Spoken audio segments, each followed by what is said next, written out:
dernière décennie. Avec 97% de couverture 4G, comme ça a été dit par mes prédécesseurs, plus de 8 millions d'utilisateurs de l'Internet mobile, une pénétration numérique supérieure aux moyennes régionales, une croissance soutenue du mobile money et une contribution notable du secteur mobile à l'économie nationale. Le Sénégal dispose aujourd'hui d'acquis solides. Ces résultats témoignent de l'engagement constant des acteurs publics et privés qui ont investi, innové et travaillé ensemble pour étendre la connectivité et améliorer la qualité des services et démocratiser l'accès au numérique. Il témoigne surtout d'un mouvement de fond. La digitalisation est devenue un marqueur structurant de transformation économique et sociale de notre pays. Elle influence nos entreprises, nos chaînes de valeur, nos modes d'apprentissage, nos services publics et jusqu'à nos pratiques quotidiennes.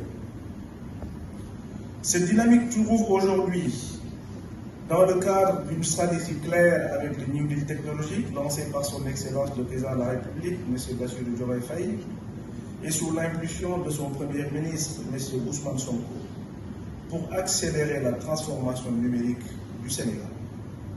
Cette stratégie ambitieuse fixe des objectifs précis. Garantir une connectivité universelle de qualité. Étendre l'usage des services publics numériques. Promouvoir une identité numérique robuste.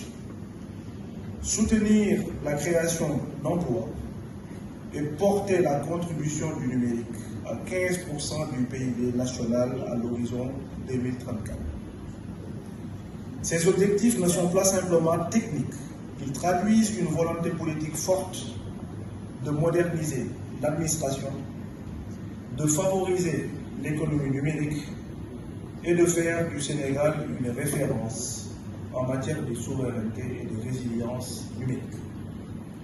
Le New Deal technologique s'inscrit dans une cohérence institutionnelle. Il complète des stratégies existantes, consolide nos priorités et offre un horizon clair à l'ensemble des acteurs de l'écosystème numérique.